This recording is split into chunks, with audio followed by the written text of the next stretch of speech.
আমার প্রিয় শিক্ষার্থী ভাই বোনেরা, কেমন আছো তোমরা সবাই? তোমাদের এসএসসি 2023 মডেল টেস্ট প্রোগ্রামের আর একটা মাস্টার ক্লাস মডেল টেস্টের। আজকে আমরা বাংলা প্রথম পত্রের একটা কবিতা নিয়ে কথা বলবো। কবিতার নাম জীবন সঙ্গীত। জীবন কি করে সঙ্গীত হয় বা জীবনের সঙ্গীত আসলে কি, সেটাই আমরা আজকে আলোচনা করবো। চলো তাহলে শুরু করি। রাইটারের নাম হেমচন্দ্র বন্দ্যোপাধ্যায়। উনি এই কবিতার কবি। যদিও এই কবিতাটা তোমরা জানো একটা ইংরেজি কবিতার ভাবানুবাদ। তোমাদের পাঠ পরিচিতির মধ্যে দেখবা শেষের দিকে বলা আছে একজন ইংরেজ কবি, ইংরেজি ভাষার কবি, ওনার নাম হচ্ছে হেনরি ওয়ার্ডসওয়ার্থ লংফেলো। এই হেনরি ওয়ার্ডসওয়ার্থ লংফেলোর একটা কবিতা, বিখ্যাত কবিতা, দ্য সাম অফ লাইফ, দেখবা ওখানে বলা আছে। তো ওখানে ওইটার মূল কথাই হচ্ছে তোমার আহ, জীবন যে তাৎপর্যপূর্ণ, জীবনের গুরুত্ব কত বেশি সেটা বোঝানো। বুঝতে পারছো? তো এইটা ওই কবিতার ভাবানুবাদ হচ্ছে এই কবিতাটা। এখন যদি প্রশ্ন করো ভাইয়া ভাবানুবাদ কি, ভাবানুবাদ মানে হচ্ছে মূল কথাকে অক্ষুণ্ণ রেখে আমি আমার ভাষায় আমার মতো করে কি করব, প্রকাশ করব, এমন কথাকে বলা হয় ভাবানুবাদ। যদি মূল কথাটাকে হুবহু লেখা হয় তখন সেটাকে বলা হয় আক্ষরিক অনুবাদ। আর মূল কথাটার থট ঠিক রেখে যদি তুমি তোমার মতো করে আরেকভাবে যদি করো, মূল থটটাকে ঠিক রেখে, তখন সেটাকে বলা হয় ভাবানুবাদ। তো হেনরি ওয়ার্ডসওয়ার্থ লংফেলোর কবিতার ভাবানুবাদ হচ্ছে তোমাদের জীবন সঙ্গীত, হেমচন্দ্র বন্দ্যোপাধ্যায়। আসো আমরা কবিতার ভিতরে যাই এবং কবি পরিচিতিটা সামান্য জানবো। 1838 সালে ওনার জন্ম, আর 1903 সালের 24শে মে তিনি মারা গেছেন। পিতার নাম বলা আছে কৈলাসচন্দ্র বন্দ্যোপাধ্যায়। এর মধ্যে বৃত্র সংহার, চিন্তা তরঙ্গিনী, বীরবাহ, আশাকানন, ছায়াময়ী, এগুলো প্রত্যেকটা হচ্ছে তো উল্লেখযোগ্য কাব্য। এর মধ্যে বৃত্র সংহার কিন্তু মহাকাব্য। বৃত্র সংহার হচ্ছে মহাকাব্য। মহাকাব্য দুই রকমের প্লট থেকে হতে পারে, তোমাদের সাহিত্যের রূপরীতির মধ্যে আমি বলছি। মহাকাব্য হতে পারে দুইটা প্লট থেকে। এর একটা প্লট হতে পারে ঐতিহাসিক, ইতিহাস থেকে কোনো ঘটনাকে নিয়ে সেটাকে উপজীব্য করে হতে পারে। আরেকটা প্লট হতে পারে পৌরাণিক। আর এখানে বৃত্র সংহার যে মহাকাব্যটা, এটা হিন্দু ধর্ম রিলেটেড, হিন্দুদের পৌরাণিক কাহিনী অবলম্বনে তৈরি করা একটা মহাকাব্য। আর এই যে ছায়াময়ী, এটাও কিন্তু প্রকৃতপক্ষে একজন ইতালীয় ভাষার কবি আছেন, খুব বিখ্যাত কবি, ওনার নাম হচ্ছে দান্তে। তোমরা অনেকে হয়তো বা তার নাম শুনেছো, দান্তে। এই দান্তের একটা কবিতার বই আছে, ওটার নাম হচ্ছে দ্য ডিভাইন কমেডি। ডিভাইন কমেডির ভাবানুবাদ হচ্ছে ছায়াময়ী। যাই হোক, বিশেষ তথ্য হচ্ছে স্বদেশ প্রেমের অনুপ্রেরণা আছে তার এই মহাকাব্য রচনার পিছনে, বৃত্র সংহারের কথা যেটার কথা বললাম। ওকে, এখন আসলে আমরা কবিতার ভিতরে যাব। এখানে আসলে বলছেন কি, মারাত্মক কবি এটা। ওই যে হেনরি ওয়ার্ডসওয়ার্থ লংফেলোর আ সাম অফ লাইফ, এই কবিতার এটা হচ্ছে মূল বক্তব্য, তাই না? এখানে কিন্তু পি কিন্তু সাইলেন্ট। বুঝতে পারছো? ভাইয়া বোধহয় শুরুতে এর জায়গায় দা বলছিলাম, দাসাম, এটা হবে যেহেতু নামটা এরকমই, সাম অফ লাইফ। আর পি এখানে সাইলেন্ট, পির উচ্চারণ তুমি করতে পারবে না, কারণ পির পরে দেখো কোনো ভাওয়েল নেই। কথা বুঝতে পারছো? আর সাম অফ লাইফ, এটা হচ্ছে মূল কথা। আর এই কবিতার ভাবানুবাদ তোমাদেরকে একটু আগেও বলছি, এখন আসলে কবিতার ভিতরে যাব। আসলে কবি এখানে কি বুঝাইছেন, এটা একটা মোটিভেশনাল কবিতা। তোমরা এখন অনেক সময়, আমার সাথে এমনটা হয়েছে, আমি দেখছি ক্লাস শুরু করলে ছেলে পেলে বলতো যে ভাইয়া একটু মোটিভেশন দেন, অনেক সময় আমি শুনছি এটা। বা শেষের দিকে ভাই একটু মোটিভেশন দেন। দেখো, মোটিভেশন আসলে দেওয়ার জিনিস না। মোটিভেশন এমন না যে আমার কাছে আধা কেজি মোটিভেশন আছে, আমি তোমাকে দিলাম, আর তুমি সেই মোটিভেশন খাইলা, তারপরে তুমি একজন সচিন টেন্ডুলকার হয়ে গেলা। বিষয়টা এমন কিছু না। তাহলে ভাই মোটিভেশনাল স্পিকার বলতে যে এক শ্রেণীর মানুষ আছেন যারা বক্তব্য দেন, তারা কারা? তারা হচ্ছে প্রকৃতপক্ষে তোমাকে, তোমার চিন্তাটাকে তুমি যেদিকে নিয়ে যাচ্ছ, যে কারণে তুমি মোটিভেশন তোমার মধ্যে থেকে চলে গেছে, তুমি হারাই গেছে মোটিভেশন, সেই চিন্তার জায়গাটাকে ডাইভার্ট করে পজিটিভ ওয়েতে আনার চেষ্টা করেন, এটাই মোটিভেশন। মোটিভেশন আসলে দেয়ার জিনিস না। তারা তোমার থিঙ্কিং এরিয়া নিয়ে কথা বলেন। তুমি কিভাবে স্বপ্ন দেখতেছো, সেটার মধ্যে কোনো ভুল আছে কিনা, তোমার চিন্তাটা ঠিক আছে কিনা, তোমার লাইফ কি ট্র্যাকে আছে নাকি ট্র্যাকলেস হয়ে গেছে, এই জিনিসগুলো তুমি যখন এই টাইপের কোনো মানুষের কাছে বসবা, শুনবা। বিশেষ করে একদল মানুষ আছে দেখবা, তাদের বলা হয় ক্যারিয়ার কনসালটেন্ট। তারা পরামর্শ দিয়ে থাকেন লাইফের ব্যাপারে, বা মোটিভেশনাল স্পিকার। সব স্পিকারের কথা বলছি না আমি, একদম যারা খুব বিখ্যাত মানুষ তাদের কথা বলছি। তো তারা প্রকৃতপক্ষে জীবনের সত্যিকারের মর্ম বা জীবনের সত্যিকারের যে তাৎপর্য, আমরা কেন পৃথিবীতে আসছি, আমাদের এখানে কাজ কি, আমরা কোথায় ছিলাম, কোথায় আসলাম, এক সময় যাব, কোথায় যাব, কেন আসলাম, কেন যাব, তারপরে এই যে মাঝখানের যে পিরিয়ডটা পৃথিবীতে আমরা যে থাকলাম, এই সময় আমাদের দায়িত্ব কি, কাজ কি, এই সময় আমাদের অ্যাসাইনমেন্ট কি। সৃষ্টিকর্তা আমাদেরকে পৃথিবীতে পাঠাইছেন, নিশ্চয়ই আমাদের কোনো অ্যাসাইনমেন্ট আছে, এমনি এমনি তো পৃথিবীতে কোনো কিছু করা হয় না, তাই না? এই সামগ্রিক বিষয়টা হচ্ছে জীবনের দর্শন বা ফিলোসফি। জীবন সঙ্গীত কবিতার মধ্যেও এই বিষয়গুলো নিয়ে একটা ডিটেলস আলোচনা আছে। কথা বুঝতে পারছো? এই জন্য আমি অনেক সময় আমার স্টুডেন্টদের মধ্যে বলছি, তোমাদের যাদের মোটিভেশনের ঘাটতি হবে, মনে করবা চিন্তা ভিন্ন দিকে প্রবাহিত হচ্ছে, পজিটিভ থিঙ্কিং করতে পারতেছো না, জীবনের মর্ম উপলব্ধি করতে কঠিন হয়ে যাচ্ছে, তোমরা জীবন সঙ্গীত কবিতাটা পড়বা। পড়লে বুঝতে পারবা এখানে কবি কি বলছেন। এই জন্য তোমার এখন যে বয়স, এই বয়সে মোটিভেশন হীনতায় ভোগা খুব কমন। তোমার চিন্তার শূন্যতা তৈরি হওয়াটা খুব কমন। তারপরে তুমি তোমার ইচ্ছা কথাগুলো অনেককে বলতে পারবে না, এটাও কিন্তু খুব কমন।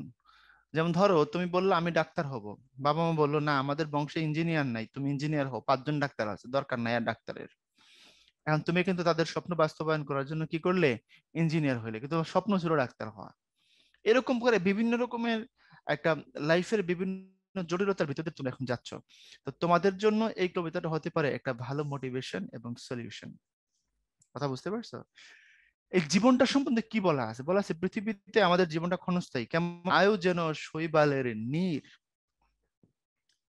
আয়ু শৈবালের নীর কিভাবে? নীর শব্দের অর্থ পানি। তোমাদের সমার্থক শব্দ বিপরীত শব্দের ক্লাস আমি যেটা অলরেডি তোমাদের জন্য রেকর্ড দিয়েছি, ওখানে গেলে পাবা। এই নীর শব্দের অর্থ হচ্ছে পানি। পানি শব্দের একটা সমার্থক শব্দ হচ্ছে নীর। তা আয়ু যেন শৈবালের নীর, শৈবালটা কি? শৈবাল হচ্ছে দেখবা ভেসে থাকে পানির উপরে, তাই না? পানির উপরে কি থাকে? ভেসে থাকে শৈবাল। তো শৈবাল যখন পানির উপরে ভাসে, ধরো অনেক বড় একটা দিঘি, এখানে অনেক পানি আছে, এটা দিঘি কি গোল হয়? মনে করো এটা হ্রদ, দিঘি বলার দরকার, বলো ভাই দিঘি তো গোল হয় না। এখানে ধরো এরকম শৈবাল মনে করো ভাসতেছে, ঠিক আছে? শৈবাল পানির উপরে ভাসতেছে, আর শৈবালের উপরে মনে করো 1 ফোঁটা শিশির পড়ছে কোনো কারণে, এখানে বা এখানে। কারণ শৈবালের উপরে পানি কতক্ষণ থাকবে? কচু পাতার উপরে পানি যতক্ষণ থাকে, শৈবালের উপরে পানি ততক্ষণই থাকে। অর্থাৎ দেয়া মাত্র এটা সেখান থেকে গড়ায় পানিতে মিশে যাবে, পানিতে পড়ে যাবে।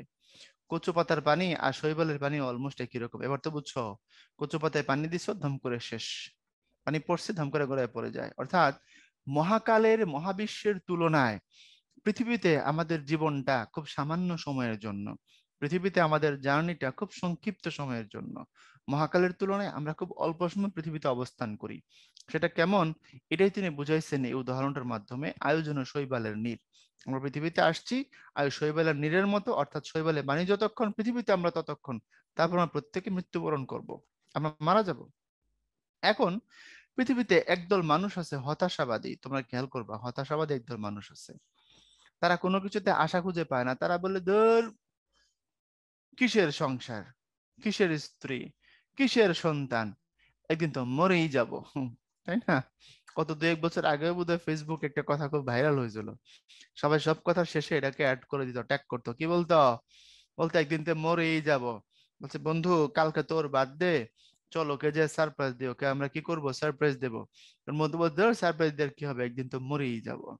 হ্যাঁ, এই টাইপের কিছু কথা আছে। সুতরাং এসব ফালতু জিনিসের চর্চা করবা না। একদিন মরে যাব তো তো কি হয়েছে, মরে যাব, মরে যাব, এটা নিয়ে এত মাতামাতি করার কিছু নাই, তো হতাশ হওয়ার তো কিছু নাই। পৃথিবীতে আসছি, আসা এবং যাওয়ার মাঝখানে আমার যে জার্নি, তার কিছু কাজ আছে, সেটাকে জানো, তারপরে সে অনুযায়ী কাজ করো, তারপরে না মরো। এই জার্নির লক্ষ্য কি? এই জার্নির লক্ষ্য হচ্ছে তুমি তোমার জীবনকে খুব সুন্দর করে ব্যয় করবা। কেমনটা ব্যয় করবা? কোয়ালিটি টাইম, এটাকে বুঝো। কোয়ালিটি টাইম অর্থাৎ আমরা বলি যে সে আমাকে খুব কোয়ালিটি টাইম দিয়েছে, এর মানে আমার সামনে খালি পাথরের মূর্তির মতো বসে থাকে নাই, আমার কথা শুনছে, আমার সাথে কথা বলছে, আমার সমস্যাগুলোকে সমাধান করার চেষ্টা করছে, আমার দুঃখ বোধ দূর করার চেষ্টা করছে, আমাকে বুঝ দিয়েছে, জ্ঞান দিয়েছে।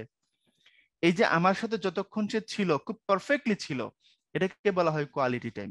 আমি তোমার সাথে কথা বলতেছি, তুমি মোবাইলে ঘাঁটতেছো, আমি তোমাকে খুব গুরুত্বপূর্ণ কথা শোনাচ্ছি, তুমি ফেসবুকে ব্যস্ত, এটাকে কোয়ালিটি টাইম বলে না। কোয়ালিটি টাইম মানে হচ্ছে কাছে থাকা, পারফেক্টলি থাকা।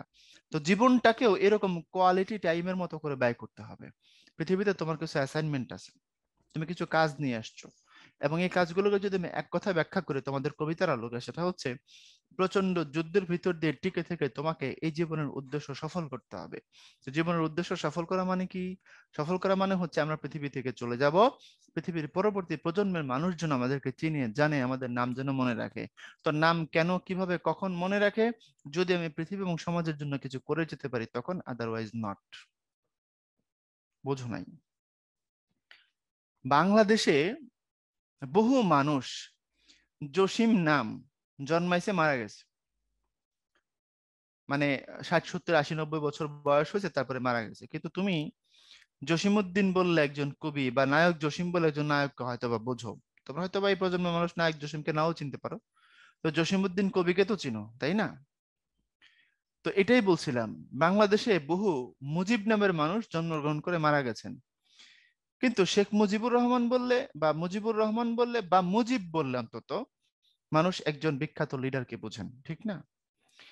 বাংলা ভাষী মানুষের মধ্যে বহু মানুষ নজরুল নামে আছে, জন্মাইছেন 70 80 বছর পরে মারা গেছেন, কিন্তু আমরা এমন এক নজরুলকে চিনি যিনি সাহিত্যের বড় মুকুটের একটা অংশীদার, তাই না? যিনি আমাদের জাতীয় কবি।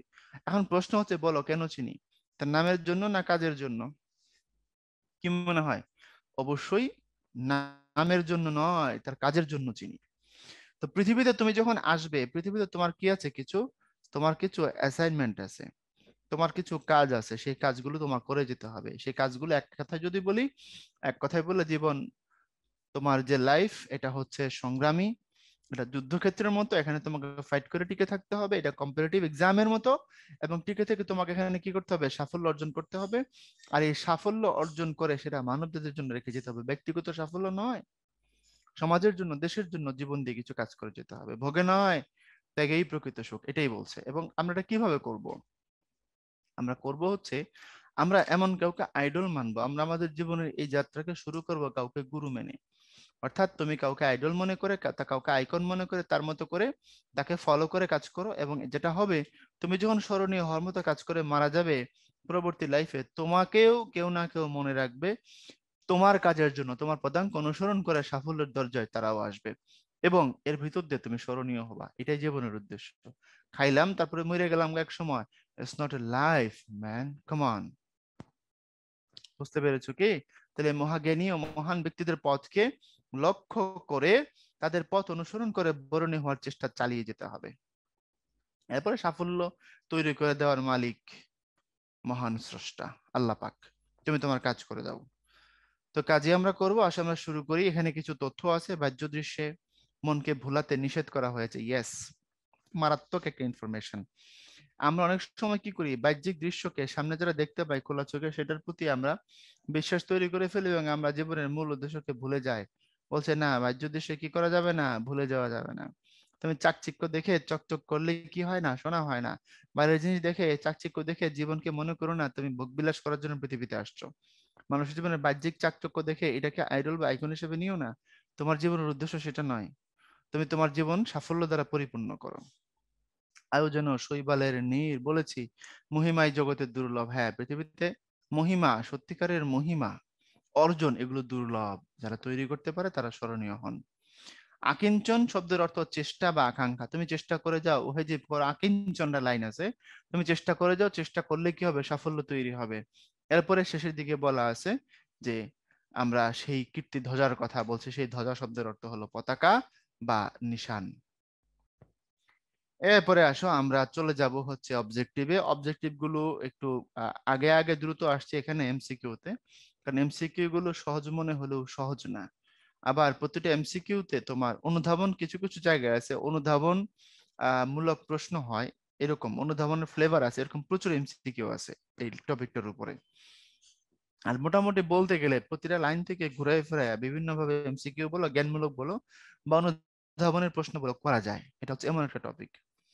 জীবন সঙ্গীত কবিতায় জীবন নিশার স্বপন বলতে জীবনের কোন দিকটিকে বোঝানো হয়েছে? আচ্ছা, দেখো, জীবনের ক্ষণস্থায়িত্ব, নাকি স্বপ্নময়তা, নাকি কল্পনা, নাকি হতাশা? জীবনটাকে কল্পনার দিক থেকে বোঝানো হয়েছে। অর্থাৎ কবি বলছেন যে অনেকে এটা মনে করেন যে জীবন নিশার স্বপন, যে না, জীবন নিশার স্বপন না, জীবন বাস্তব, জীবন মহা তাৎপর্যময়। তুমি মনে করিও না যে জীবন নিশার স্বপন, রাত্রে যেমন দেখছো স্বপ্ন, সকালটা দেখছো সেটা বাস্তব না। জীবনকেও এরকম কল্পময়তার ভিতরে ঠেলে দিও না। জীবনের গুরুত্ব আছে, এই টাইমের দরকার আছে। তুমি এমনি পৃথিবীতে আসো নাই। আয়োজন শৈবালের ওটা ক্ষণস্থায়িত্ব, আর নিশার স্বপন বলতে কল্পনাকে বোঝানো হয়েছে। এরপর জীবন সঙ্গীত কবিতা কবি কোন ক্ষেত্রে নিজ নিজ কাজ করে যেতে বলেছেন? সংসারে। সংসারের প্রত্যেকের কাজ আছে। তোমাদের এখন একটা কথা বলি, শোনো, অনেকের সাথে এটা রিলেট করতে পারবা। রবীন্দ্রনাথের একটা বিখ্যাত কবিতা আছে, কবিতার লাইন, বৈরাগ্য সাধনে মুক্তি সে আমার নয়।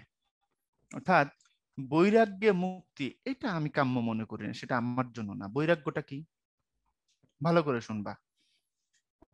একটা বিপরীত শব্দের দিকে তাকাও, চোখ বড় বড় করে। এই গৃহী, এই শব্দটার বিপরীত শব্দ হচ্ছে তোমার সন্ন্যাসী। গৃহী শব্দের বিপরীত শব্দ কি? সন্ন্যাসী। এখন বলো গৃহীকে, গৃহে যে থাকে, সন্ন্যাসীকে যে যার গৃহ নাই। অর্থটা কিন্তু এখানেই না, এই পর্যন্ত সীমাবদ্ধ না। অর্থটার মূল জায়গাটা হলো গৃহী মানে প্রকৃতপক্ষে সংসারী, যার গৃহ আছে, যিনি কি করেন, যিনি সংসার করেন, যিনি সংসারী মানুষ, তিনি হচ্ছেন গৃহী। আর যেটা নাই সেটা সন্ন্যাসী, মানে তার মধ্যে আছে বৈরাগ্য।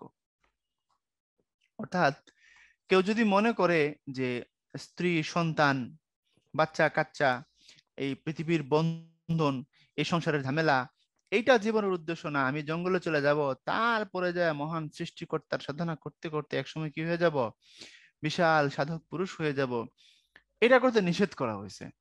এই জন্য যে সংসার ধর্মটাও একটা ধর্ম, মানে সংসারে স্বামী স্ত্রী খালি বেঁচে থাকেন, বাচ্চা উৎপাদন করেন, তাদেরকে বড় করেন, এটাই না। এটার ভিতরে মহান শিক্ষার বিষয় আছে, পুণ্যের কাজ আছে, ভালো কাজ আছে, দক্ষতার বিষয় আছে। অর্থাৎ এটাও এমন কিছু, এখানে অনেক বেশি কল্যাণ নিহিত আছে। এই জন্য নিজ নিজ কাজ করে যেতে বলেছেন সংসারে। সংসারে মানে এখানে যে ঘর সংসার এমন না, এখানে সংসার মানে হচ্ছে জীবনটা, তোমার টোটাল লাইফটা।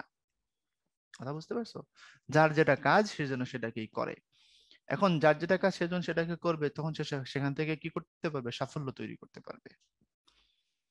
এরপরে জীবন সঙ্গীত কবিতায় পদাঙ্ক শব্দটির অর্থ কি? পদাঙ্ক শব্দটির অর্থ, এটা হচ্ছে তোমার পদ আর অঙ্ক মিলে হয়েছে আর কি। হ্যাঁ, অঙ্ক মানে এখানে পায়ের, মানে ছাপ, অঙ্ক মানে এখানে ছাপ, তো পদাঙ্ক মানে পায়ের ছাপ। এখন এইটা শাব্দিক অর্থ, পদাঙ্ক কথাটার শাব্দিক অর্থ হচ্ছে পায়ের। তারপরে আসো জীবন সঙ্গীত কবিতায় পদাঙ্ক শব্দটির অর্থ কি? পদাঙ্ক মানে হচ্ছে, পদ মানে তো হলো তোমার পা, আর অঙ্ক যদি বলো, এখানে অঙ্ক কথাটা হলো ছাপ অর্থে ব্যবহার করা হয়েছে। তো পদাঙ্ক মানে হচ্ছে পদের অঙ্ক বা পায়ের ছাপ। এই পায়ের ছাপ, এটা শাব্দিক অর্থ। শাব্দিক অর্থ মানে সরাসরি অর্থ আর কি, হ্যাঁ, বাচ্চার্থ যেটা। তো এখন এই কবিতার মধ্যে তোমাকে প্রশ্ন করছে, কবিতার মধ্যে এটা কোন অর্থে আসছে সেটা বলতে। তোমাকে এটা বলে নাই, এটা ডিরেক্ট অর্থটা কি এটাই তুমি লিখে দাও। বলছে কবিতা এটা কোন অর্থে ব্যবহার হচ্ছে, তুমি সেটা বলবা। তো সেটা বলতে গেলে এটা হচ্ছে তোমার পায়ের ছাপ অর্থে না, উত্তরটা হবে মহৎ কোনো ব্যক্তির কৃতকর্ম। অর্থাৎ পৃথিবীতে আগে আসছিলেন বড় মানুষ, বিখ্যাত মানুষ, নামকরা মানুষ, এমন কোন মানুষের কৃতকর্ম বা কাজ, সেটার উপরে বলছে আমল করতে। কথা বুঝতে পারছো? অর্থাৎ তাদের জীবনটাকে আইডল হিসেবে নিয়ে সেই অনুযায়ী সেই পদাঙ্ককে অনুসরণ করে তাদের লাইফকে ফলো করে আমরাও যেন সফল হই। আবার পরবর্তীতে দেখা গেছে আমাদের পদাঙ্ক অনুসরণ করে পরবর্তীতে আবার আমাদের আমাদের যে নেক্সট জেনারেশন তারা আসবে, তারা এসে আবার সাফল্য তৈরি করবে, এটাই বলা হয়েছে। বুঝছো এবার? অর্থাৎ আমরা কোনো মহৎ মানুষকে ফলো করব, আমরা স্মরণীয় হব, তারপরে আবার আমাদেরকে ফলো করে পরবর্তী জেনারেশন স্মরণীয় হবে। That's it. জীবন সঙ্গীত কবিতায় মানুষের আয়ুকে কিসের সাথে তুলনা করা হয়েছে? শৈবালের নীর, এটা আগেই বলেছে, নীর হচ্ছে পানি। পানি শব্দের সমার্থক শব্দ নীর, পানি, জল, সলিল, অম্বু, পয়, হ্যাঁ, শিকড়, এগুলো সবগুলোই পানি। শিকড় মানে আবার উল্টা বুঝো না, এই যে এই শিকড়, এটা তো গাছের শিকড়। আরেকটা শিকড় আছে এই যে এরকম শিকড়, এই শিকড় শব্দের অর্থ হচ্ছে পানি, পানির বিন্দু। মনে থাকবে? আচ্ছা, তারপরে আসো ধ্বজা। ধ্বজা শব্দের অর্থ হচ্ছে পতাকা, এটা ডিরেক্ট বলা আছে, পতাকা বা নিশান। তারপরে বলা আছে আকিঞ্চন শব্দের অর্থ কি? আকিঞ্চন মানে হচ্ছে চেষ্টা। দেখো এটা Jessore board 2022, Sylhet board 2016, Comilla board 2015, আবার এই প্রশ্নটা ধ্বজা রাজশাহী বোর্ড, কুমিল্লা বোর্ড 2022, মানে এগুলো খুব মারাত্মক প্রশ্ন এবং এগুলা আসার মতো কোশ্চেন। ঢাকা বোর্ডেও এটা তোমাদের সময়, বা আমি ঢাকায় আছি বলে ঢাকা বোর্ডের কথা আসতেছে, সারা বোর্ডের মানুষই আমার সাথে আছো আমার ধারণা। তো এই জিনিসগুলো বারবার আসবে। কথা বুঝতে পারছো? কিছু গুরুত্বপূর্ণ জিনিস আছে, আমি আমার লাইফের স্টাডি থেকে বুঝতে পারছি। আমি তোমাকে বলি, আমার এটা হলো এরকম, যা আসে তা আসে, যা আসে না তা আসে না। এখন যা আসে তা আসে এটা কেন বললাম? বললাম এই কারণে কিছু জিনিস আছে গুরুত্বপূর্ণ, আর ওই জিনিসগুলো বারবার পরীক্ষায় ঘুরে ফিরে বিভিন্ন রঙের রূপে রসে, হ্যাঁ, বিভিন্ন ভাবে কালারফুল হয়ে পরীক্ষায় এগুলো আসবে। এই জিনিসটাই হয়তো বা ডিরেক্ট আগের কোশ্চেনের মতো এটা হুবহু না আসতে পারে, একটু ঘুরে পেজ দিয়ে একটু অন্য দিক থেকে আসবে, তবে আসবে। বুঝতে পারছো কথা? তো এইরকম কিছু জিনিস আছে এগুলো বেশি বেশি আসে, হ্যাঁ। তারপরে অন্য একবারই ধরো আগে একবারে কখনোই আসে না, এই প্রথমবার আসছে, একবার একদমই নিউ হতে পারে না এমন, হ্যাঁ হয়, সেটার কথা অস্বীকার করতেছি না, তবে মনে রাখবা যা আসে তা আসে, যা আসে না তা আসে না। এই জন্য গুরুত্বপূর্ণ জিনিসগুলোকে বেশি বেশি প্র্যাকটিস করবা। এরপরে লিনা সারা বছর পড়াশোনা না করে আনন্দ উল্লাসে মত্ত থাকে, এসএসসি পরীক্ষার সময় আগের রাত্রিতে পরে পরীক্ষা দেয়, তাই সে অকৃতকার্য হয়। ও আল্লাহ, তোমাদের মধ্যে কারো কমন পড়েছে কি সারা বছর পড়াশোনা না করে আনন্দ উল্লাস করে এসএসসির সময় আগের রাতে পড়ছে, আর এই কারণে সে পরে এসএসসি পরীক্ষায় পাশ করতে পারে না? উদ্দীপকে লিনার মতো মানুষজন কোন কবিতা শিখালো শিক্ষা প্রয়োজনীয় জীবন সঙ্গীত? বুঝতেই পারো টাইমকে সে নষ্ট করছে। উক্ত কবিতার মূল প্রতিপাদ্য হলো, মানে জীবন সঙ্গীতের মূল প্রতিপাদ্য হলো স্বদেশপ্রেমের বহিঃপ্রকাশ, না মনুষ্যত্বের জয়লাভ, না জীবনের মাহাত্ম্য অনুধাবন। হ্যাঁ, প্রকৃতির সৌন্দর্য চিরন্তন, এই কথা এই কবিতায় বলা হয়নি। জীবনের মাহাত্ম্য অনুধাবন, মাহাত্ম্য মানে জীবনের গুরুত্ব অনুধাবন। বলা হয়েছে না মানব জনম সার, এই সার কথার অর্থ কি জানো? এটা সার কথার অর্থ মূল্যবান, আমরা বলি না? আচ্ছা ঠিক আছে, তো বুঝলাম, তো তো তোমার এই কথা সার কথা কি, সার বস্তু, সার বস্তু কি? এই সার শব্দের অর্থ মূল্যবান, আসল কথা, মূল কথা। ক্লিয়ার? এরপরে আসো, জীবন সঙ্গীত কবিতায় কবি কোন লক্ষ্যে কাজ করতে বলেছেন? মানবতার কল্যাণ, যশ খ্যাতিলাভ, বৈরাগ্য থেকে মুক্তি, সুখী সমৃদ্ধ জীবন। এখানে একমাত্র যশ খ্যাতি লাভ বাদ দিলে বাকি সবগুলো উত্তরের থট কোনো না কোনো ভাবে কবিতার মধ্যে আছে। কিন্তু যদি তোমাকে বলে একটা উত্তর নিতে হবে, সব থেকে বেস্ট অপশনটাকে সিলেক্ট করো, সেক্ষেত্রে তোমাকে অবশ্যই মানবতার কল্যাণ এটাকেই নিতে হবে। উপায় নেই মানবতার কল্যাণ না নিয়ে, কারণ বৈরাগ্য থেকে মুক্তি, সমৃদ্ধ জীবন, সমস্ত কিছুর মূল থট যেটা, একদম একদম ফাইনাল পয়েন্ট যেটা, সেটা হচ্ছে মানবতার কল্যাণ। কারণ আমরা পৃথিবীতে এটার জন্যই আসি, তাই না? আমাদের লক্ষ্য যেন হয়, জীবনের লক্ষ্য যেন হয় মানুষ, আমি নিজেও মানুষ হব আর মানুষের জন্য কাজ করব। এরপর জীবন সঙ্গীত কবিতায় কোনটিকে শৈবালের নীর এর সাথে তুলনা করা হয়েছে? বলা হয়েছে আয়ু, আয়ু যেন শৈবালের নীর। জীবন সঙ্গীত কবিতা কবি মানব জীবনকে বৃথা বলতে চাননি। হ্যাঁ, কবিতা বৃথা বলেননি মানব জীবনকে। কেন? মানব জীবন সাফল্যে পরিপূর্ণ না, এটা না। মানব জীবন তাৎপর্যময়, হ্যাঁ। মানুষের অনেক দায়িত্ব রয়েছে, হ্যাঁ, এটাও নেওয়া যাবে। তাহলে 2 আর 3 যেখানে আছে ওটাই উত্তর। 2 কোথায় 3 কোথায়, যেখানে 2 আর 3 একসাথে আছে, সুতরাং এটাই নিব। মানব জীবন সাফল্যে পরিপূর্ণ থাকে না, মানব জীবনে সাফল্য তৈরি করতে হয়। আগে থেকে মানব জীবনে সাফল্য এক্সিস্ট করে না, সেটাকে তৈরি করতে হয়। এরপরে দিনমজুর ফজলু শহরে বহু পরিশ্রম করে গ্রামের স্কুলে ছেলে সাজ্জাদকে পড়ালেখা করান। কখনো ছেলের পড়াশোনার যেন বিঘ্ন না ঘটে সেজন্য বহু কষ্টে নিজের কাজ চালিয়ে যান এবং গ্রামে টাকা পাঠান। সাজ্জাদও বাবার স্বপ্নকে বুকে ধারণ করে দৃঢ়চিত্তে পড়াশোনা করে এবার মেডিকেলে ভর্তি হয়। আচ্ছা, উদ্দীপকে সাজ্জাদের চরিত্রে জীবন সঙ্গীত কবিতার যে শিক্ষাটি ফুটে উঠেছে তা হলো সংগ্রামশীলতা, হ্যাঁ, কারণ সাজ্জাদ ফাইট করছে। সিদ্ধান্তের দৃঢ়তা, হ্যাঁ, এটাকে নিতে পারবো। কীর্তিমানকে অনুসরণ, এটাকে নিতে পারবো না। তাহলে সংগ্রামশীলতাকে নিলাম, সিদ্ধান্তের দৃঢ়তাকে নিলাম, 1 নিলাম আর 2 নিলাম। 1 আর 2 যেখানে আছে এটা উত্তর, তাহলে এই হলো 1 আর 2 এখানে আছে, এটা হলো উত্তর। বৈরাগ্য সাধনে মুক্তি সে আমার নয়, অসংখ্য বন্ধন মাঝে মহানন্দময়, লোভিব মুক্তির স্বাদ। বলছে বৈরাগ্য, বৈরাগী বুঝো তো? সন্ন্যাসী, ওই যে হাতের মধ্যে একতারা নিয়ে কি করে টং টং শব্দ করতে, এরা বৈরাগী। তারা সন্ন্যাসী, তারা কি করে? তারা জঙ্গলে চলে যায়, তাদের সংসার থাকে না, তারা বিয়ে করে না। সবসময় জঙ্গলে বসবাস করবে এমন বলছি না, মানে সংসার থাকে না আর কি। কিন্তু কবি বলছেন বৈরাগ্য হয়ে বা বৈরাগ্যের ভিতর দিয়ে আমার মুক্তি আসবে, এটা আমি চাই না, এটা আমার জন্য না। আমার অসংখ্য বন্ধন থাকবে আর এটার মাঝে মহানন্দময় জীবন হবে। আর লোভিব মুক্তির স্বাদ, মুক্তির স্বাদ আমি সেখান থেকেই নিব। লোভিব মানে লইব, গ্রহণ করব। কবিতাংশের ভাব তোমার পাঠ্য কোন রচনার মধ্যে খুঁজে পাওয়া যায়? চোখ বন্ধ করে বলতে পারো জীবন সঙ্গীত, তাই না? তারপরে তীরহারা এই ঢেউয়ের সাগর পাড়ি দেব রে, আমরা কজন নবীন মাঝি হাল ধরেছি শক্ত করে রে। আমার অত্যন্ত পছন্দের গানগুলোর একটা। উদ্দীপকে জীবন সঙ্গীত কবিতার কোন দিকটি প্রতিফলিত হয়েছে? সংগ্রামী চেতনা, হ্যাঁ আছে। অমরত্বের আশা না, এটা কোথাও এখানে এই জায়গায় অমরত্বের আশা কোথাও নাই। আত্মকেন্দ্রিকতা, এটা তো একদমই নাই। দায়িত্বশীলতা আছে, কিন্তু উত্তর তোমাকে একটা নিতে হবে।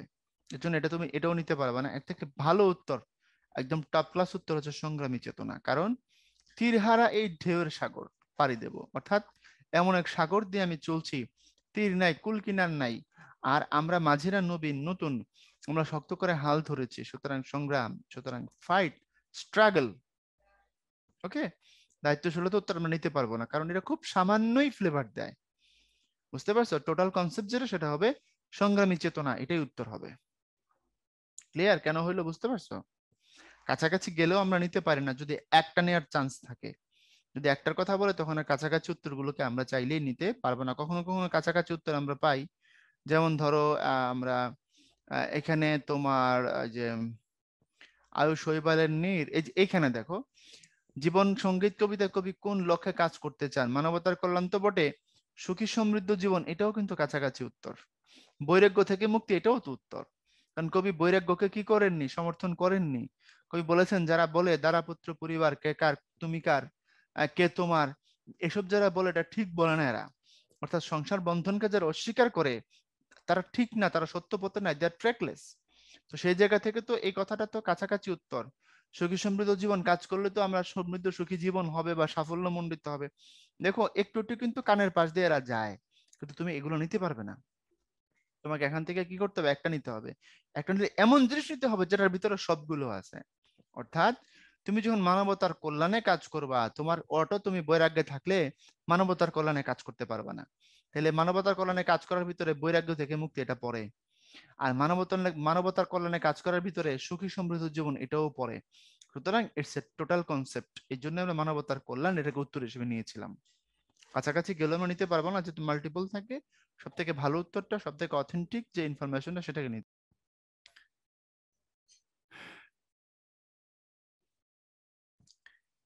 এরপরে আমরা বলছিলাম যে সব থেকে ভালো উত্তর যেটা সেটাকেই নিতে হবে। তারপরে সময় ও স্রোত কারোর জন্য অপেক্ষা করে না, তাই সময় থাকতে আমাদেরকে জীবনের দায়িত্বগুলো যথাযথভাবে সম্পাদন করতে হবে, অন্যথায় জীবনে দুঃখ আসার সম্ভাবনাই বেশি। উদ্দীপকের সঙ্গে কোন কবিতার ভাবগত মিল পাওয়া যায়? উদ্দীপকের সঙ্গে ভাবগত মিল পাওয়া যায় হচ্ছে জীবন সঙ্গীত কবিতাটার। তারপরে উক্ত কবিতার মূল প্রতিপাদ্য হলো জীবনের গান, জীবন বন্ধনা, হেয় জীবন। আচ্ছা, এখন তুমি কি হেয় জীবন রেখে নিতে পারো? জীবনের গান আর জীবন বন্দনা দুটোই তো উত্তর। তো সেক্ষেত্রে আমরা দুটো যেখানে পাবো সেটা নিব, 1 এবং 2 নিব, এটা নিব। এরপরে হলো কবি হেমচন্দ্র বন্দ্যোপাধ্যায় কিসে মুক্তি নেই বলেছেন? সংসারে, বৈরাগ্যে, সংগ্রামে, পরিবারে মুক্তি নেই হচ্ছে বৈরাগ্যে। এখানে মুক্তি নাই। কবি সংসারে সমরাঙ্গনে বলতে কি বুঝিয়েছেন? যুদ্ধক্ষেত্রে, জীবন যুদ্ধে, মারামারিতে, মল্ল যুদ্ধে না। সংসারে সমরাঙ্গনে মানে হচ্ছে জীবন যুদ্ধে। অর্থাৎ মানুষের লাইফটাই তো একটা সংগ্রামে পরিপূর্ণ জায়গা, তাই না? পৃথিবীতে আমরা আসছি কেন আসছি? পৃথিবীতে আমরা আসছি আমাদের কাজগুলোকে সম্পাদন করার জন্য ঠিক মতো। আর কোনো কাজই তুমি স্মুথলি করতে পারো না উইদাউট ফাইট, উইদাউট স্ট্রাগল। তোমাকে কষ্ট করে কাজগুলো করতে হবে, তোমাকে অর্জনগুলো শ্রম দিয়ে কষ্ট করে তৈরি করতে হবে। এরপরে কোন চিহ্ন লক্ষ্য করে কেউ একজন যশোধারে আসবে? সুখ চিহ্ন, দুঃখ চিহ্ন, বিজয় চিহ্ন, পদাঙ্ক চিহ্ন। উত্তর ছিল পদাঙ্ক চিহ্ন, তাই না? এটাই ছিল উত্তর। কারণ বই বলা ছিল ডিরেক্ট। কেন কিভাবে বলা ছিল? বলছে সেই পদাঙ্ক অনুসরণ করে এখানে কেউ একজন আসবে, পরে তারা কি করবে, তারা সফল হবে। সুতরাং ডিরেক্ট এই কথাটাই বলা আছে, উত্তর ওইভাবেই বলা আছে। এরপরে হেমচন্দ্র বন্দ্যোপাধ্যায় আয়কে কোনটির সঙ্গে তুলনা করেছেন? অবশ্যই শৈবালের নীর, এটাও উত্তর আছে বইয়ে, উত্তর বলা আছে ডিরেক্ট, আয়োজন শৈবালের নীর। বীরবহ কাব্যগ্রন্থটি কার লেখা? হেমচন্দ্র বন্দ্যোপাধ্যায়ের লেখা। এরপরে আসো ধ্বজা শব্দের অর্থ কি? আমরা জ্ঞানমূলক প্রশ্ন নিয়ে কথা বলবো। ধ্বজা মানে হচ্ছে পতাকা বা নিশান। জীবন সঙ্গীত কবিতাটি কোন কবিতার ভাবানুবাদ? সাম অফ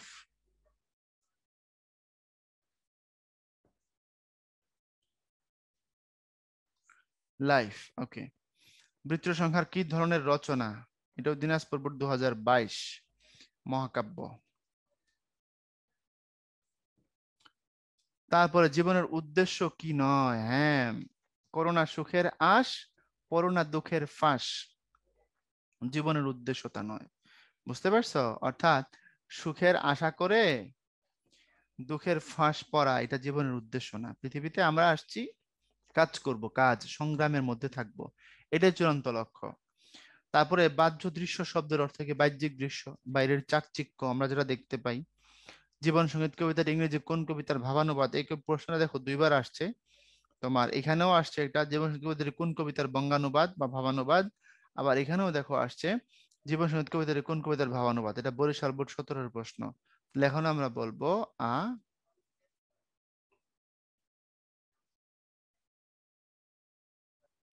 সম অফ লাইফ। ওকে, তারপরে হচ্ছে তোমার কবি কোন দৃশ্যে বলতে নিষেধ করেছেন বাহ্য দৃশ্য, অর্থাৎ বাহ্যিক চাকচিক্য দেখে যদি মনে করো যে এটাই জীবন, এটাই আমার লক্ষ্য, আমি এই জন্য পৃথিবীতে আসছি, তাহলে তুমি ঠিক না, ইউ আর রং। জীবনের কি আছে? জীবনের মহত্তর উদ্দেশ্য আছে এবং সেটা নিয়ে কাজ করতে হবে। তারপরে আ সাম অফ লাইফ কবিতার লেখক কে? হেনরি উডসওয়ার্থ লংফেলো। হেনরি উডসওয়ার্থ লংফেলো। হেনরি উডস বা ওয়ার্ডসওয়ার্থ, হেনরি উডসওয়ার্থ লংফেলো। আচ্ছা, ইংরেজিতে তো লেখা যায়, বাংলায় আচ্ছা ইংরেজি নামটাকে বাংলায় ট্রাই করতেছে কেন?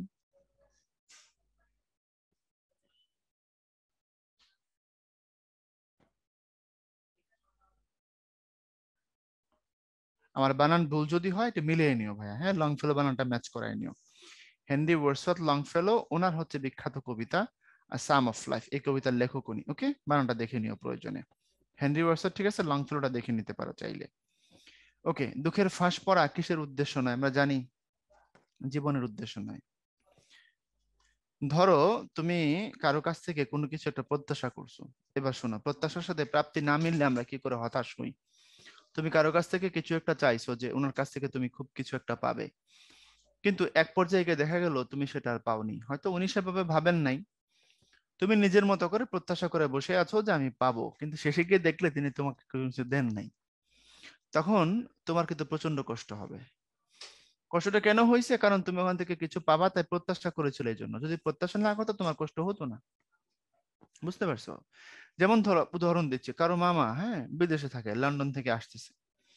এখন তোমার হয়তো ইচ্ছা এরকম যে মামা আমি এসএসসি পাস করছি, হয়তো ওখান থেকে আইসা আমাকে একটা আইফোনের একটা লেটেস্ট ভার্সন মামা আমাকে হয়তো গিফট করে আমার জন্য নিয়ে আসতেছে, আমি তার একমাত্র ভাগ্না বা ভাগ্নি এরকম।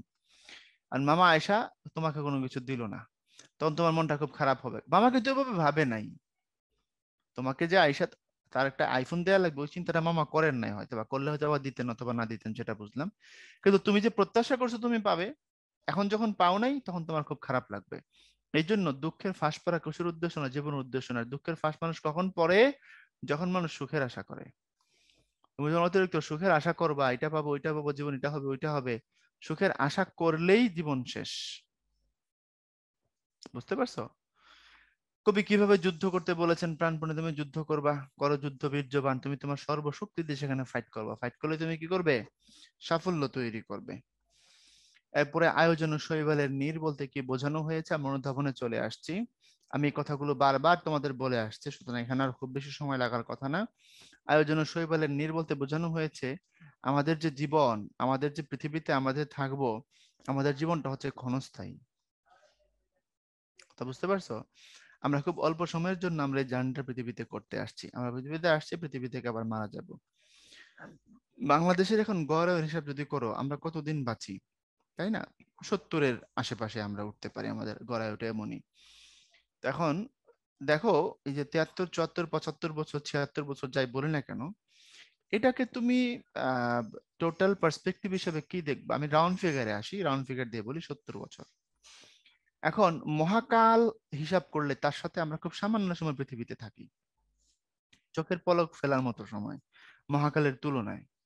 কথা বুঝতে পারছো? এই বিশ্ব সভ্যতার তুলনায় একটা চোখের পলক ফেলার মতো সময়ে আমরা পৃথিবীতে অবস্থান করি। তাহলে পৃথিবীতে আয়ুটা কেমন? শৈবালের নীড়ের মতোই তো। শৈবাল বা কচু পাতার উপরে পানি দিলে যতক্ষণ পানি থাকবে দিবার সাথে সাথে পড়ে যাবে। আর ওটা ওই রকমই, আয়ু শৈবালের নির যেমন, আয়ুটাও পৃথিবীতে মানুষের তেমন। তারপরে কবি সংসারকে সমরাঙ্গন বলেছেন। কেন কবি সংসারকে সমরাঙ্গন বলেছেন? কারণ এখানে কোনো কিছু বিনা যুদ্ধে, বিনা ফাইটে এমনিতেই অর্জন করা যায় না। এটা যুদ্ধক্ষেত্র, এখানে বাঁচতে হলে, এখানে সফল হইতে হলে, মানুষের কাছে স্মরণীয় হইতে হলে, জীবনকে অর্থবহ করতে হলে, জীবনকে গুরুত্বপূর্ণ করতে হলে, জীবনের কৃতিত্বকে স্থাপন করতে হলে, এমন জীবন তৈরি করতে হবে যে পৃথিবীর মানুষ পরবর্তীতে আমাকে স্মরণ করবে, তাহলে এটা সমরাঙ্গন। তোমাকে কষ্ট করে এখানে বাঁচতে হবে, তোমাকে ফাইট করে সাফল্য ক্রিয়েট করতে হবে। বুঝতে পারছো? ওকে। এ জীবন নিশার স্বপনের কথা বলার কারণ কি? এ জীবন নিশার স্বপনের কথা বলার কারণ হচ্ছে, কবি কিন্তু এ কথা বলেননি। যারা এই কথা বলেন, কবি তাদেরকে নিয়ে বলতে গিয়ে বলছেন যে বলো না, এটা কখনো চিন্তা করবা না যে জীবনটা নিশার স্বপন, জীবনটা কল্পনা, এমনটা ভাববা না। কারণ জীবনটা কল্পনা অনেকে ভাবে, যারা হতাশাবাদীরা তারা ভাবে যে এই জীবনে আমার আর কি আছে, কি হবে, তাই না, এই বন্ধন দিয়ে কি হবে, এই সমাজ দিয়ে কি হবে, সংসার দিয়ে কি হবে, তারা বলেন নিশার স্বপন। কিন্তু আসলে এই কথা বলে হতাশা থেকে বলে, কষ্ট থেকে বলে। কিন্তু আসলে সত্যিকারের জীবনের তাৎপর্য বা জীবনের মাহাত্ম্য এমনটা নয়, এটা হওয়া উচিত না। জীবনকে আমরা পরিশ্রমের মাধ্যমে অর্থপূর্ণ করে তুলব। জীবন সঙ্গীত কবিতায় মানব জনম সার বলতে কি বোঝানো হয়েছে? সার শব্দের তোমাদের কিছুক্ষণ আগে বলে আসছি। সার শব্দের অর্থ হচ্ছে মূল্যবান। মানব জনম সার শব্দের অর্থ হচ্ছে মানব জীবন মূল্যবান, দামি, তাৎপর্যময়, মহামূল্যবান। তুমি এটা তো আর সেকেন্ড টাইম পাবে না, দ্বিতীয়বার তোমাকে এটা আর দেয়া হবে না। তুমি আসছো, একবারের জন্যই আসছো। এবং এমন না যে অনন্তকালের ধরে বা অনন্তকালের অর্ধেক টাইম ধরে হলো তুমি পৃথিবীতে থাকবে, এমনটাও তো না। তুমি কখনই মরো তারই ঠিক নেই। এজন্য মানব জনম সার, মহামূল্যবান জীবন তুমি যদি একবার পাইছো, সেটাকে সত্যিকারের কাজে লাগাও, প্রপারলি ইউটিলাইজ করো। কিভাবে ভবের উন্নতি করা যায়? ওই যে প্রত্যেকে যার যার কাজে রত হব, প্রত্যেকে যার যার দায়িত্ব পালন করব, প্রত্যেকে জীবনকে সংগ্রামের সাথে নিব, যুদ্ধ করব, ফাইট করব, তখন ভবের উন্নতি হবে। বুঝতে পারছো? তুমি যেখানেই যাও, ভাইয়া একটা কথা বলি তোমাদেরকে, শোনো, মোটিভেশন না এটা। এই সাফল্য শব্দটা তৈরি করা এমন কিছু না যে তুমি রাতের বেলা খুব উজু গোসল করে ঘুমাইলা, সকালবেলা তোমার জীবন সাফল্য মণ্ডিত হয়ে গেল না। এটা না। পৃথিবীতে যত সফল মানুষ আছে, প্রত্যেকের জীবনের দিকে দৃষ্টিপাত করো, তাহলে তুমি সেখানে হাজার হাজার ঘন্টা পরিশ্রম দেখতে পাবে, হাজার হাজার ঘন্টার কষ্ট দেখতে পাবে, অনেক ঘাম দেখতে পাবে, অনেক সুখ তারা বিসর্জন দিয়েছেন এটা দেখতে পাবে, অনেক কষ্টকে তারা হাসি মুখে বরণ করছেন এটা দেখতে পাবে। সুতরাং তুমি তার ওই 5 সেকেন্ডের ভিডিও ক্লিপ দেখে জীবনটাকে যদি মনে করো যে হ্যাঁ ও ওয়াও, এমবাপ্পে কি দুর্দান্ত গোল দিয়ে দিল, হ্যাঁ 30 সেকেন্ডের ভিতরে, ভাই তুমি তার 30 সেকেন্ডের ভিডিওটা দেখলা, আর 30 সেকেন্ডের পিছনে তার যে 300 ঘন্টার খাটুনি আছে সেটা দেখো নাই? ওই 30 সেকেন্ডে এই কাজটাকে পারফেক্টলি করার জন্য সে যে মিনিমাম 300 ঘন্টা পেছনে প্র্যাকটিস করছে এটা যে করার জন্য, ওটাকেও তো দেখতে হবে তার স্কিল এখানে কিভাবে আসছে। এটা কি এমন যে ঘুমাইছে আগের রাতে, পরের রাতে সকালবেলা সব স্কিল তার হয়ে গেছে? না। সো আমরা ওই যে এই জায়গাটাকে আর দেখি, কিন্তু পেছনের হিস্ট্রিটাকে আমরা দেখি না। তো ভবের উন্নতি ওভাবেই হয়, তুমি যখন তোমার কাজের উপরে থাকবে, তুমি যখন জীবনকে আপন করে নিবে, এটাকে যখন তুমি শক্ত হাতে ধরে রাখবে, হাল ছাড়বে না, তখন উন্নতি করবে। নিজ নিজ কাজে যখন তুমি কি করবে, সংসারে ব্রতী হয়ে যাবে। এই জন্য মনে রেখো, winner never quit and quitter never win. যে উইন করে সে কোনোদিন কুইট করে না, আর যে কুইট করে সে কোনোদিন উইন করে না। মানে যে হাল ছেড়ে দেয় সে জিতে না, আর যে জিতে সে কোনোদিন হাল ছাড়ে না। এটা মাথায় রেখো। এরপরে স্বীয় কীর্তি ধ্বজা ধরে আমরাও হব বরণ কিভাবে, অর্থাৎ আমরা প্রত্যেকে আমাদের নিজের জীবন, বুঝতে পারছো, আমাদের নিজের যে জীবন আছে, আমার নিজের জীবনের যে লক্ষ্য আছে, সেই লক্ষ্যকে পূরণ করব স্বীয় কীর্তি ধ্বজা ধরে। আমি আমার কাজের দ্বারা, আমি আমার লক্ষ্যকে পূরণ করার দ্বারা, আমি আমার পরিশ্রম দ্বারা সাফল্য তৈরি করব। ভয়ভীত হইও না মানব। চরণটিতে কি বোঝাতে চেয়েছেন? আমার জীবনে কষ্ট আছে না, পৃথিবীতে ফাইট আছে, তো পৃথিবীতে তো সংগ্রাম আছে, পৃথিবীতে তোমাকে প্রতিটা কাজ করলে প্রতিটা দুর্দান্ত কষ্টের স্টেপের ভিতর দিয়ে যেতে হবে তোমাকে। সুতরাং কি করো না, ভয়ে ভীত হয়েও না, যুদ্ধ করো, তুমি বীর্যবান, তুমি শক্তিশালী, তোমার মধ্যে অনন্ত সম্ভাবনার বীজ নিহিত আছে। সো গো এহেড, ফাইট করো, ভয়ে ভীত হয়েও না মানব। বুঝতে পেরেছো কি? জীবনের কষ্ট দেখে যেন, বা জীবনের সংগ্রাম দেখে যেন, সমরাঙ্গনের সৈনিক হিসেবে আমরা যেন ভয় না পাই, আমরা যেন ভেঙে না পড়ি। তারপরে জীবন মানেই তো যন্ত্রণা, বেঁচে থাকতে বোধ হয় শেষ হবে না। পাঠালেন যে নিয়তি, তার কাছে এই মিনতি, এ জীবন আর আমি চাই না। কত ভাগ্যের ফলে না জানি পেয়েছো এই মানব তরুণী, বেয়ে যাও তরায় তরি সুধারায় যেন ভরা না ডোবে। আচ্ছা, এবার প্রশ্ন উদ্দীপকে প্রথমটাতে না, 1 নং উদ্দীপকে জীবন সঙ্গীত কবিতার কোন দিকটি প্রতিফলিত হয়েছে ব্যাখ্যা করো। জীবন মানেই তো যন্ত্রণা, বেঁচে থাকতে বোধ হয় শেষ হবে না। পাঠালেন যে নিয়তি, তার কাছে এই মিনতি, জীবন আমি আর চাই না। জীবন সঙ্গীত কবিতার মধ্যে একদল হতাশাবাদী মানুষের হতাশার কথা বলা আছে না, ব্যর্থতার কথা বলা আছে না, ওই দিকটা এখানে প্রকাশ পাইছে। কথা বুঝতে পারছো? ওই যে অনেকে বলে না, দ্বারা পুত্র, সংসার, এ বন্ধন, এটা দিয়ে আর কি হবে, এটা তো আমার আমার আমার এসব লাগবে না, বৈরাগ্য বৈরাগ্য, বৈরাগ্যের হতাশা যারা যায়, কবিতার ওই দিকটা এখানে প্রতিফলিত হয়েছে। আচ্ছা, পরেরটা নিশ্চয়ই বিপরীত কিছু।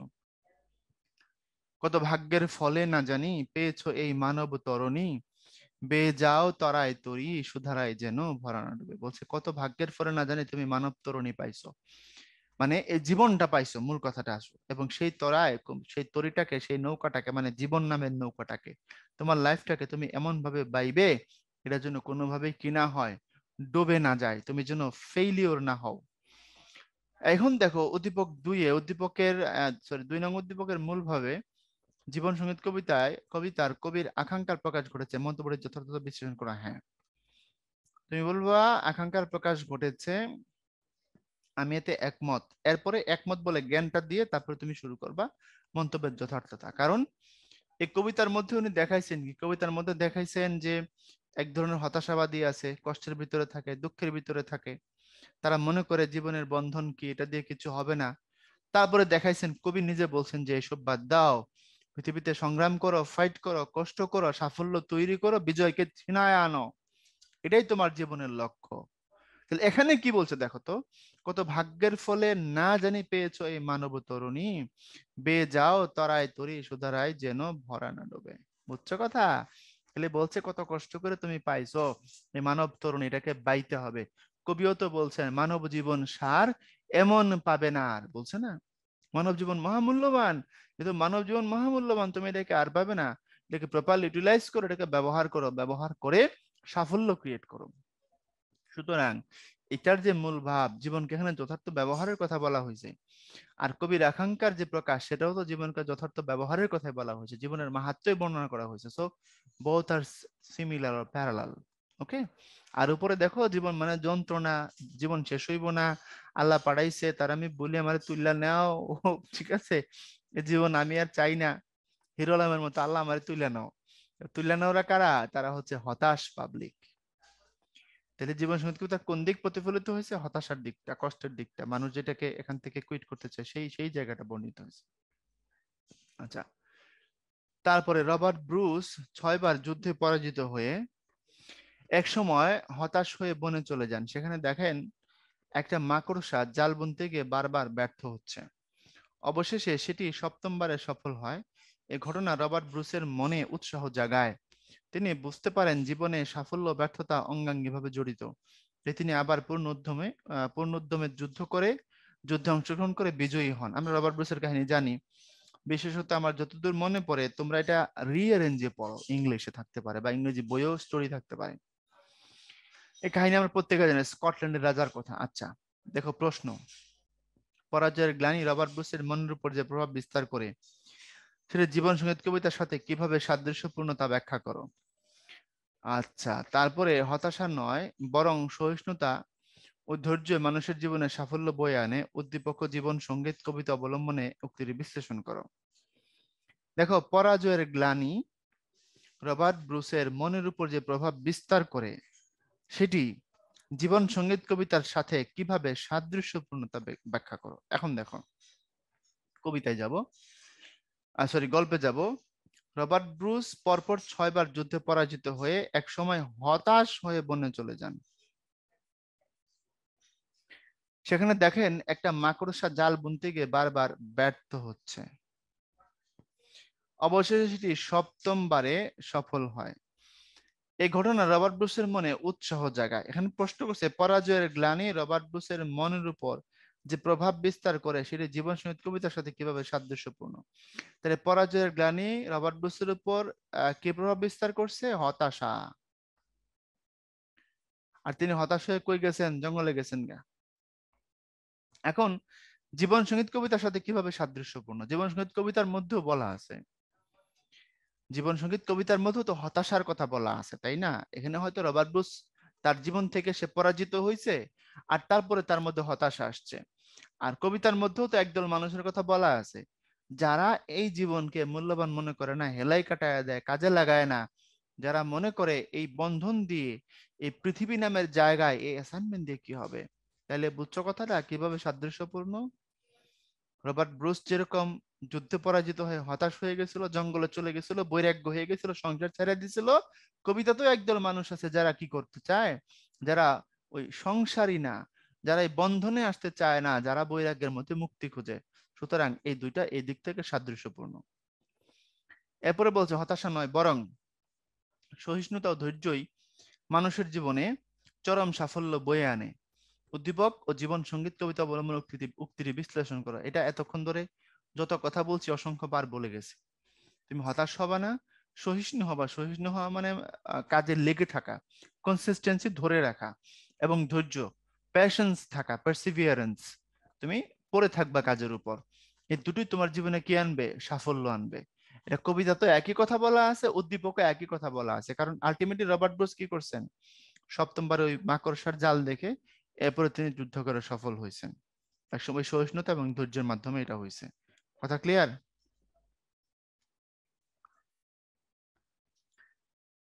তারপরে দুঃসাহসী চারজন, মুসা ইব্রাহিম, নিশাত মজুমদার, এম এ মুহিত ও ওয়াসফিয়া নাজরিন। ওদের স্বপ্ন আকাশ ছোঁয়ার। ওরা বের হয়েছে হিমালয় জয়ের উদ্দেশ্যে। অনেক বাধা এসেছিল, অনেকে ওদের যাওয়াটা সমর্থন করছিল না, ছিল মৃত্যুর আশঙ্কা। সবার কথাকে অগ্রাহ্য করে বন্ধুর পথ পাড়ি দিয়ে তারা দুর্জয়কে করেছে জয়। বন্ধুর মানে উঁচু নিচু রাস্তা আর কি। উদ্দীপকে জীবন সঙ্গীত কবিতার কোন দিকটি ফুটে উঠেছে ব্যাখ্যা করো। উদ্দীপকের মূল ভাব ও জীবন সঙ্গীত কবিতার মূল ভাব একে অন্যের পরিপূরক, উক্তির যথাযথ মূল্যায়ন করা। খুব সহজ প্রশ্ন। আমরা জানি আমাদের দেশের আহ, কিছু মানুষ এভারেস্ট জয় করছেন, তাদের মধ্যে মুসা ইব্রাহিম, নিশাত মজুমদার, এম এ মোহিত এবং ওয়াসফিয়া নাজরিন। আরেকজন মানুষ এভারেস্ট জয় করেছেন, ওনার নাম সজল খালেদ। উনি জয় করে নামার পথে অ্যাক্সিডেন্ট করে মারা যান, পরে তার ডেড বডি বাংলাদেশে আনা হয়। যাই হোক, এই চারজনের নাম যাদেরকে দেখতে পাচ্ছ, এই মুসা ইব্রাহিম, নিশাত মজুমদার, এম এ মুহিত এবং ওয়াসফিয়া নাজরিন, তারা সফল এই জায়গায়, তারা এভারেস্ট জয় করেছেন। এখন তাদেরকে অনেকে বাধা দিয়েছিল, তাদের যাওয়াকে সাপোর্ট করছিল না। তারা মৃত্যু ভয়কে উড়াইয়া দিয়া সেই সংখ্যাকে একদম তুড়ি মেরে উড়িয়ে দিয়ে তারা সব কথাকে অগ্রাহ্য করে কষ্টের ভিতর দিয়ে বন্ধুর পথ পাড়ি দিয়ে কি করছেন? দুর্জয়কে তারা জয় করছেন। এই হচ্ছে কথা। এখন বলছে জীবন সঙ্গীত কবিতার বলছে উদ্দীপকের জীবন সঙ্গীত কবিতার কোন দিকটি ফুটে উঠেছে ব্যাখ্যা করো। সংগ্রাম, তাই না? সহিষ্ণুতা। তুমি যেভাবেই বলো না কেন, কথাগুলো একটার সাথে আরেকটা খুব ইন্টার রিলেটেড। কথা বুঝতে পারছো? তাদের ফাইট, তাদের স্ট্রাগলিং। আর জীবন সঙ্গীত কবিতার মতো তো এটাই বলছে যে তুমি হতাশ হয়েও না, কাজ ছেড়ে পালাইও না, কুইট করো না। সংসার সমরাঙ্গন, এখানে যুদ্ধ করো, এখানে ফাইট করো, এখানে লেগে থাকো, সাফল্য ক্রিয়েট করো। এরপর বলছে উদ্দীপকের মূল ভাব ও জীবন সঙ্গীত কবিতার মূল ভাব একে অন্যের পরিপূরক। হ্যাঁ, একটা আরেকটাকে ফিল আপ করে, ঠিকই তো আছে। উদ্দীপকে যেটা বলছে সংগ্রামের মাধ্যমে সাফল্য তৈরি করা, তোমার হচ্ছে কষ্টের ভিতর দিয়ে জীবনকে অর্থবহ করে তোলা। কবিতার মধ্যে এটাই বলছে আলটিমেটলি, হতাশা বাদ দাও, বৈরাগ্য বাদ দাও, সংগ্রামের ভিতর দিয়ে সাফল্য তৈরি করো, কষ্ট করো, এমন সফল হও যেন পরবর্তীতে মানুষ তোমাকে অনুসরণ করে, সেই সাফল্য তুমি তৈরি করো। সুতরাং ঠিকই আছে, একে অন্যের পরিপূরক। এরপরে আসো আমরা একদমই শেষ প্রান্তে। তো জীবন সঙ্গীত নিয়ে এই ছিল তোমাদের সাথে ভাইয়ার আয়োজন। সবাই ভালো থাকবা, সবার সাথে আবার কথা হবে। সবার জন্য দোয়া, শুভকামনা। আল্লাহ হাফেজ।